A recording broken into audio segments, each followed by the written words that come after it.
Courtney Cronin, Israel Gutierrez, Frank Isola, and making his Around the Horn debut, Marcel Louis-Jacques. Huzzah! Wow. Welcome.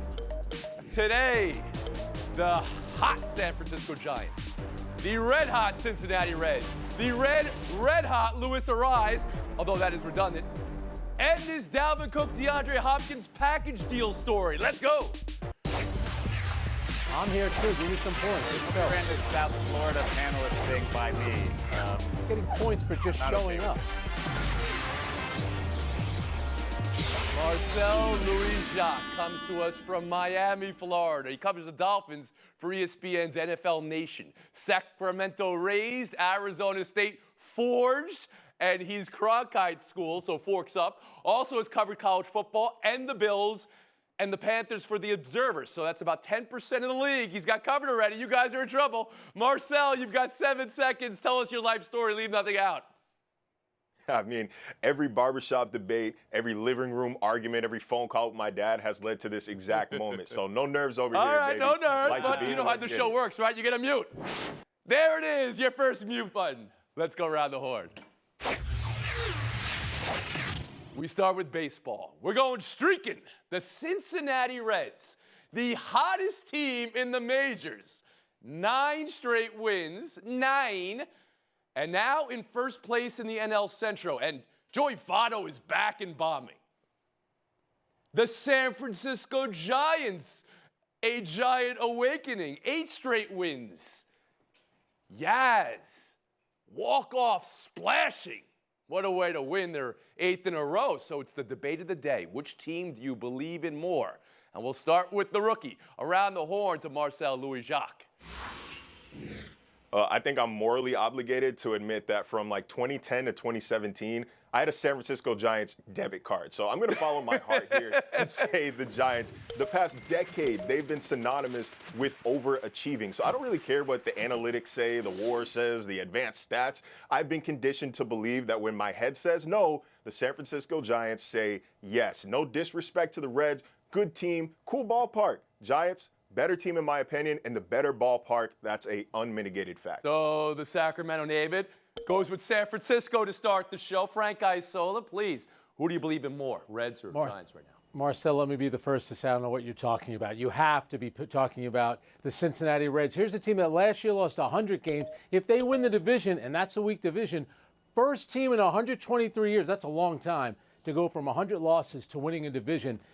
The issue with them will be, because everything is close, when it gets to July, will their ownership and front office be willing to make a couple of moves to maybe add a pitcher? Their pitching staff, the ERA, is at about 5 runs per game, so that's not sustainable if you want to make a long playoff run. But right now, the Reds are a great story because we know all about the tradition in the 70s and when Lou Piniella took over in the 90s. This team has been nowhere. 1 playoff appearance since 2013 in a league where everyone makes the playoffs. We know the tradition from the 70s. Let me look at this panel. Courtney Cronin, Israel Gutierrez, Marcel Louis-Jacques. Nobody remembers that, Frank. Courtney Cronin, turn to you. Who do you believe in more right now, the Red Hot Reds or Red Hot someone who knows about the history in Cincinnati is Joey Votto. He's been there since 2007. He's basically the common law mayor of Cincinnati. So when he said after his debut last night that the energy around this team feels different, that makes me listen. They're buying into this core of young infielders. Matt McClain has hit .330, Tony, over the last month. Jonathan India, 7 home runs, 21 RBIs. And then Spencer Steer, remember, they had that big gap out in left field. Him moving from first base to left field with Votto entering the lineup, homering in his debut. Apparently, that's all he does every time he has a season debut. That's the recipe for success for this team in the NL Central. It is wide open right now. Wide open for the Reds to capture that title. And Israel Gutierrez, debate of the day. Who do you believe in more, Cincinnati or San Francisco? I love how Frank gives you the history of Cincinnati, but then gives you reasons why they can't sustain it, like that pitching staff, like the ERA that's second to last in the National League. So, yeah, my answer is the San Francisco Giants here. I'm with the other South Floridian here. Shocking. Look, they do it in a more sustainable way. They hit more home runs. They've hit about almost 30 home runs more than the Cincinnati Reds, which I understand, getting on base is still a thing. But over the course of a season, it's not going to get you that many wins. And, again, it's about that pitching staff. You look at San Francisco and their bullpen, that's the way to get through July and August and maintain, that winning ways. And I understand Cincinnati already has the lead in their division, but you're talking about a close division already. You're talking about a San Francisco team that can take the wild card position. So over the course of the season, 1,000% it's the Giants. I solo back in. Yeah. Let me be the first to say Marcel brought up an excellent point about the Giants finding a way. Let's remember, a lot of people thought they were going to get Aaron Judge. And the one great thing about baseball is you don't have to go out and get the biggest free agent to become a contending team. Look at what Tampa has done. So the Giants have always been this team that knows how to put the right pieces together. And in a very good division, they could be the surprise Did you just team. say I got to give Marcel a point? Well, if you got to give him a point, then I'll give him a point. But you're supposed to be a veteran here. I'll take those. Marcel, the only Giant on the roster right now who has that World Series experience. You know who it is? It's Brandon Crawford, man. Okay. Come on. Scoop of chocolate, Softball scoop of vanilla. question. Don't waste his time. Okay. I didn't realize it, but we do have a South Florida rivalry now, huh? Fort Lauderdale versus Nice. Miami. About time. And Israel. Don't make me do Marcel this, is Tony. totally out Miami vicing you now with this look. Impressive Crockett and Tubbs situation there for MLJ. We'll move on. Football now. Culture. 2 former Pro Bowlers are available this offseason. Actually, more than that, but 2 we'll focus on right now. DeAndre Hopkins and Dalvin Cook. They're both taking meetings, but no deals for either yet. But how about Dalvin Cook telling Adam Schefter this week he could team up with Hopkins? They can go to one team together as a package deal, and it would be, quote, epic for the NFL, end quote. I've got 2 NFL reporters here with teams who maybe are interested. Courtney, the Bears, Marcel, the Dolphins. Marcel, we'll start with you. What are the chances the Dolphins land the Cook-Hopkins combo deal, and should they go for it? The combo deal, slim to none.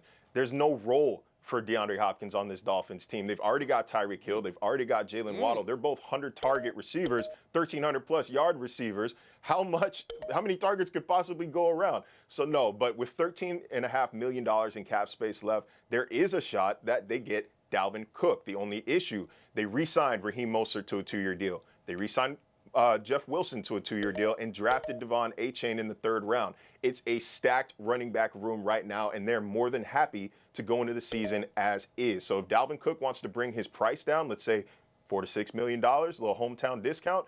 Okay. Sure. So, but it doesn't seem like you're sensing either of these as imminent for the Miami Dolphins. Courtney, if you could start with the Bears, the team you cover, the combo deal, or even Cook. I mean, far be it from the Bears ever No to sign a chance. wide receiver. Well, they did just get DJ Moore this offseason. They were pretty aggressive in making that trade happen. But no, I don't see any way that this happens in Chicago. But where I'm predicting both of them end up is in the AFC. We know that DeAndre Hopkins had visits with the Tennessee Titans, with the New England Patriots. I don't see them on the same team, though, because let's take a look at the Patriots. They're a team that had Ramondre Stevenson, who amassed over 1,400 total yards last year, and they go running back by committee. So what Marcel's point is about no role for DeAndre Hopkins on Miami, there's no role for Dalvin Cook on this New England Patriots team.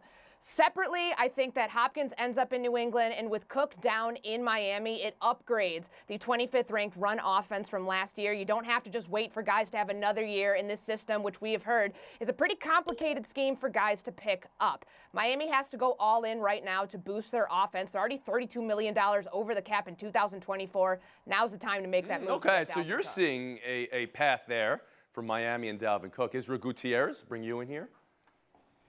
Certainly not for DeAndre Hopkins unless he's willing to take a major discount and come down here, because basically the Dolphins are looking for a number 3 wide receiver, and they're probably looking at a guy like Braxton Berrios more so than any sort of high-end or high-priced wide receiver. But when it comes to Dalvin Cook, I mean, it felt like that was sort of a missing element from this team last year. This Dolphins team is the breakaway running back. Raheem Mostert had some runs that looked like they were about to take off and get sort of tangled by the ankles there. And with Dalvin Cook, it gives you that game breaker, but with those other 2 running backs on the roster, he doesn't have to play every single down. So he can be a threat and stay fresh throughout the course of the season. That would be huge for the Dolphins, although it's not necessary for them to still have, high octane. I guess I think of Mostert as a game breaker, right? One of the fastest guys in the league.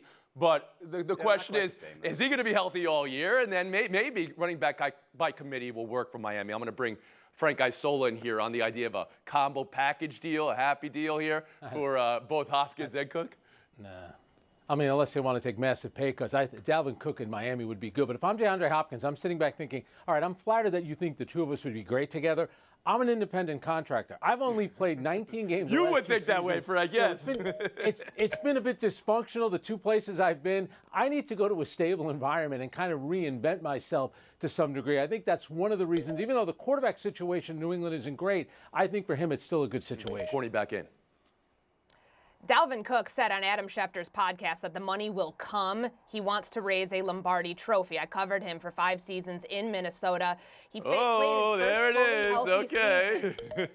He played his first fully healthy season last year. He had shoulder surgery this offseason. So the version of Dalvin Cook that the Dolphins could get would be one that could fulfill that 3-down back role. We know he's a dominant rusher. The home run hitter is what they like to call him. And he can be the check down option for Tua. He can help in pass protection. There's so many ways that he can affect this offense. You're liking this that move. If you're Miami, you have to go all in to try to make this happen at some point. Doesn't have to be now, but in the future. All right, Marcel Louis-Jacques, you just heard Courtney Cronin. Miami has to be all in. This is their window right now. Are you buying it? Did she convince you? Oh, she's absolutely right. Before they have to pay a quarterback, this is your time to make these crazy roster additions. Add the talent first, worry about the fit later, but the money's got to be right. And also, breaking down what he said, it's going to be epic if he and DeAndre Hopkins can team up. Is it any more epic than teaming up with Justin Jefferson, who he just spent 3 seasons with? I think that's a better than anything that he's going to form with. Nice last words. The Giants should shine. Giants should bring in Dalvin Cook. There's Frank, and there's a New Yorker we know, bringing New York into a discussion. All right, that's fine. Frank, the independent contractor of this here program. Cronin 17, Gutierrez 9, Louis-Jacques 27. But the points get tougher in by yourself. And Frank, I stole 11. We'll be back in 2 minutes. My favorite Miami panelist. There he is.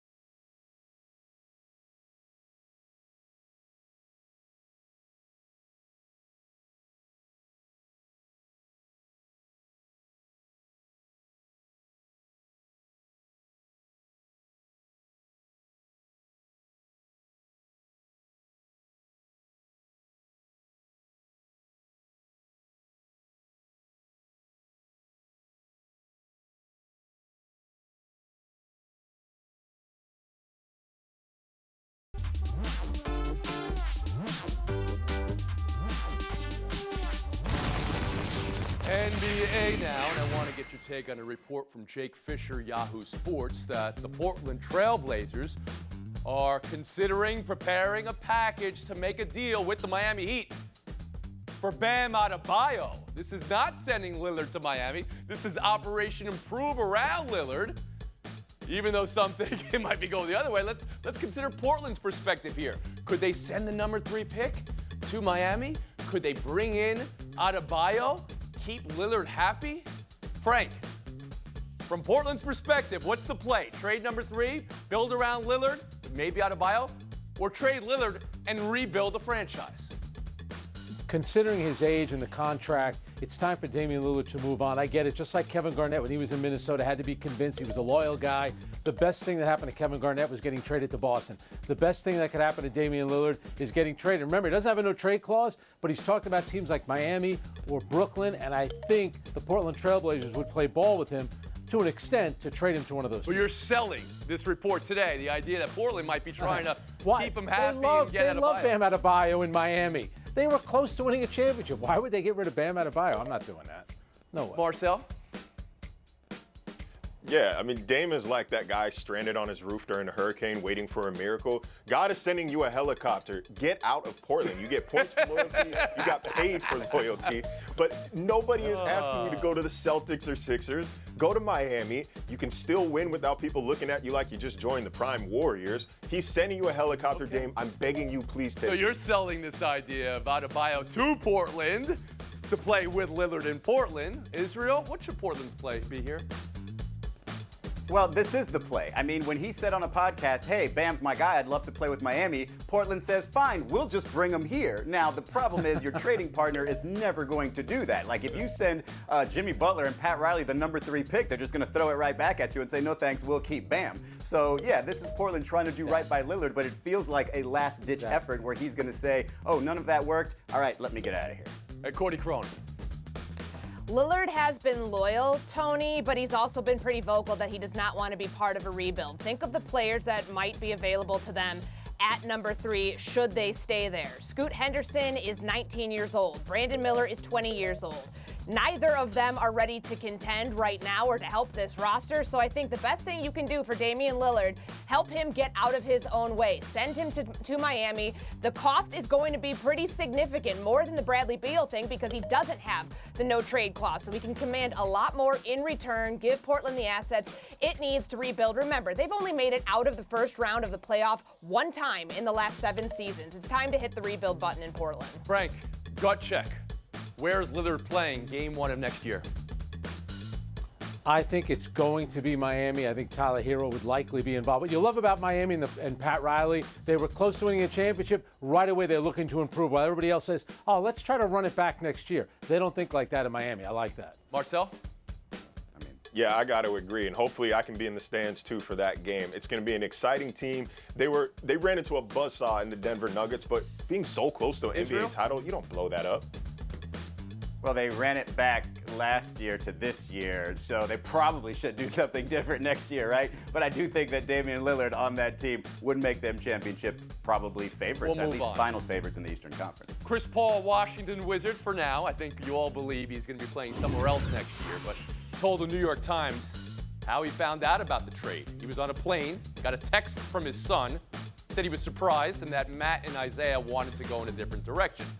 That Matt is owner Matt Ishbia. That Isaiah is Isaiah Thomas. A lot of wondering here. Here's the New York Post wrote it today. Chris Paul hinted Isaiah Thomas being Suns' shadow GM? Israel, what does that mean? Why would Paul feel that way and buy or sell Isaiah involved in the Suns?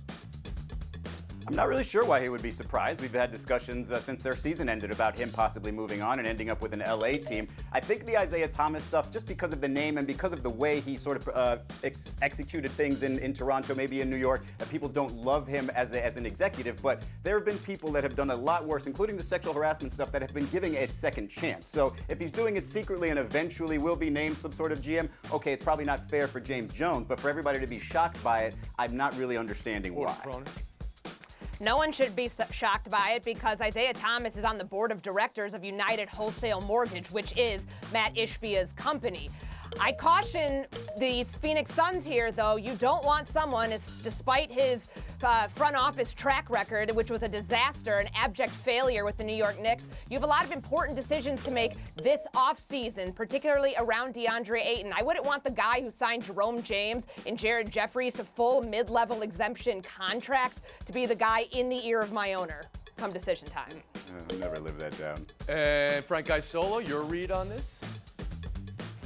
Isaiah Thomas also on the board of directors for Sphere Entertainment, which is the company that Jim Dolan owns. So Isaiah knows how to get very close to billionaires. At the NCAA tournament, sitting with Matt Ishbia. When Nikola Jokic got into it, Matt Ishbia sitting next to him. He is definitely you don't need a title to be advising the owner. And one thing about Chris Paul, usually when you're on a flight, you find out that the flight's going to be delayed. He found out he got traded. What he didn't tell you, he made an additional $15 million by getting traded. So don't feel too bad for Chris Paul. And Marcel, let me tell you something, rookie. This is the last topic. You already got a lead. You're already going into the showdown. But let's see. Roll the dice. You could go up or down. We're taking the driver. We're swinging for 350 here. I'm buying it. It's a petty move of the year candidate by Chris Paul here, but dangerous because this is also smelling like new owner syndrome. His second day of work, Ishbia lobbies for a Kevin Durant trade. He gets Bradley Beal in town now. He wants to distance himself from the past regime, and now he's starting to undermine his GM. Look, it's not quite a volcanic explosion of dysfunction, but the magma is bubbling, and I'm keeping an eye on the Suns. Look at that score, 35. First career appearance. You'll be in showdown with Courtney Cronin, Israel Gutierrez, Frank Isola. Thanks for your time today. All right, we're going to start checking IDs to get into showdown here. Courtney, Marcel, it's 2 minutes.